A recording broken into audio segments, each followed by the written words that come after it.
Intel Core i5-14400ES processor features 10 cores. Intel ARC GPUs might be the most optimized for upcoming Assassin's Creed Mirage. ASUS ROG Matrix RTX 4090 is double the price of the RTX 4090 MSRP. And lastly, Intel has confirmed their 2024-2025 client CPU lineup. This is Tech Track.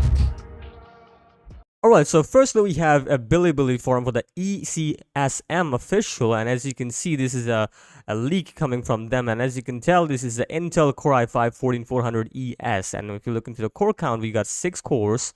So 6 cores basically getting the 48 kilobytes basically, and 4 times 32, so basically meaning is that it will have 4 efficiency and 6 times of performance core. So 10400 getting that amount of core count, which is expected. That has been the case for a long time. If you look into the previous processors, so you will get the same idea.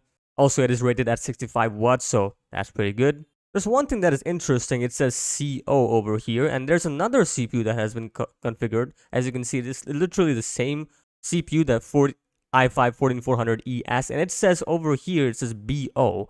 So I don't know what that means by BO, but it does say that.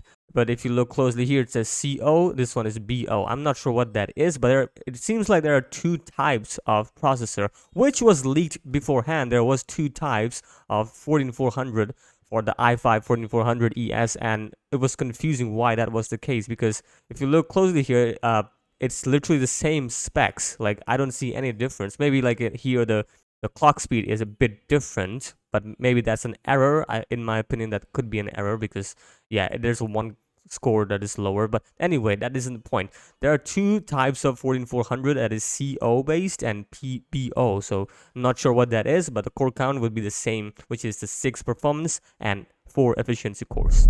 Next up, from Ubisoft, they have released basically the specs and feature for the Assassin's Creed Mirage for the PC, of course.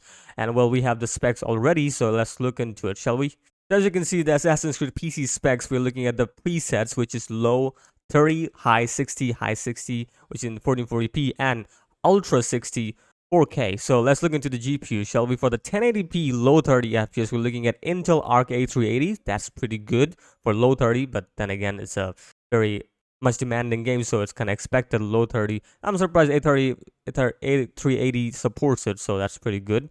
We're also getting NVIDIA GeForce GTX 1060 and AMD Radeon RX 570. That is going way back, so impressive, I must say. But then again, it's 1080p low 30. Maybe using upscale, you might be able to enjoy the game, but still, I wouldn't really trust the minimum specs, because usually minimum specs are like, yeah, you can run the game, but is it a good experience? Not really. As for CPU, we're looking at Intel Core i7-4790K, so that's nice. Intel i5-8400 for Intel Arc with rebar. They also include the rebar, which is very interesting. That i5-8400 for Intel Arc rebar is specified differently, so I don't know what that means. But anyway, AMD Ryzen 5 1600 expected, because that's the first gen processor for the AMD Ryzen series, so that's pretty good. And the RAM is of course 8 gigs.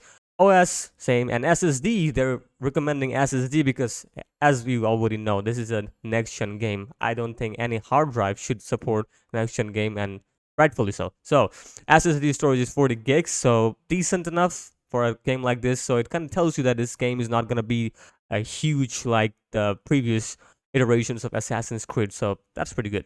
As for 1080p high 60, we're looking at Intel Arc A750, GTX 1660 Ti, and 5600 XT. So not bad, I would say. 1080p high 60 FPS. This is kind of acceptable. I'm okay with that. As for CPU, i7 8700K and Ryzen 5 3600. So also pretty much like mainstream. So that's pretty good. Not that demanding in my opinion. So that's really nice. For the RAM, of course, 16 gigs and 40, of course, they remain the same. For enthusiasts, which is the 1440p high 60 FPS, we're looking at Intel Arc A770. You need to consider one thing, that they're mentioning Intel Arc, and A380 is also included. I'm going to come to that why they're mentioning so much about Intel. Anyway, we're looking at the RTX 2070 and the RX 5700 XT 8 gigs, of course, and that Intel Core i7 9700K and Ryzen 3700X. So pretty good. 16 gigs, of course, that remain the same. And for 4K, for crazy performance, of course, ultra 60 FPS. Again, it's the ultra. This is the highest settings. You would need a 3080 or a 6900 XT. So not even the current generation of GPUs, the previous generation. So I'm gonna give you a thumbs up for that, for 4K ultra. That is a pretty decent performance that you can get from those GPUs, and they also recommend the previous generation of GPUs, so that's pretty good. As for CPU, version 55600X and the i5 11600K, again, the previous generation of processor, so that's really nice to see that. So as I was saying, there was something that I wanted to talk about. If you look closely right over here, it says Intel's AI assisted XeSS super sampling. And also, they're saying that optimization for Intel Arc GPUs and 3rd generation CPUs. So that's why I mentioned that why they're mentioning the Intel GPUs for some reason, or even the CPUs. Well, they would mention CPUs, yeah, but why the GPUs? Well, it might not be that much surprising until you see this, which is the Intel AI assisted XeSS super sampling and the optimization for the Intel Arc GPUs. That would mean they're partnering up with Intel here. Basically, this title, the Assassin's Creed Mirage, will be an Intel sponsored title, which is now very much clear now because they mention it. Though we don't see any FSR or DLSS support for now. I'm not saying they won't be adding it, because we've seen in the Starfield they are now trying to add DLSS 3, so that's good. Previously it was only FSR, so it's kind of expected now that usually when someone sponsors some title, they would appreciate if their title or their features are available. So in this case, Intel is sponsoring here. So as expected, Intel AI assisted XeSS super sampling will be available on day one patch with this game. And for extra optimization for the Intel Arc GPUs might give you a leverage for the Intel users here. So, or especially the Intel Arc users here. So that's pretty good. Though I don't think AMD or Intel or Nvidia needs any kind of special treatment in any games, but then again, Arc GPUs are comparatively not that strong, so in a way it's kind of bonus for the Arc. It makes the GPU even more valuable because the pricing for Intel Arc GPUs are always good. That surprised me now if you look into it, of course. So yeah, maybe this game would be a best in terms of benchmarking for Intel GPUs. We'll see about that. Next up, we have something from Overclock 3D, and they have got this review for the ASUS ROG RTX 4090 Matrix Platinum.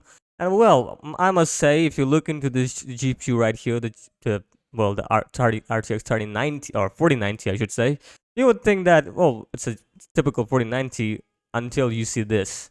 Well, this is probably the most craziest RTX 4090 I've ever seen, and the pricing for this one will surprise you. It's $3,200 exactly, double the price of an MSRP of RTX 4090, which is absurd. But then again, it's ASUS, so what do you expect? I mean, they will charge anything for that. And honestly though, it comes with the radiator itself and the design of this. I mean, if you really want to look into the reviews, I suggest looking into it because it is massive and also very much beautiful. But 3,200 for this one, I will pass on that, honestly. Next up, we have a report from Computer Base, and basically we have the Intel showcase their Arrow Lake and other CPUs that are coming into their pipeline, and we have it already.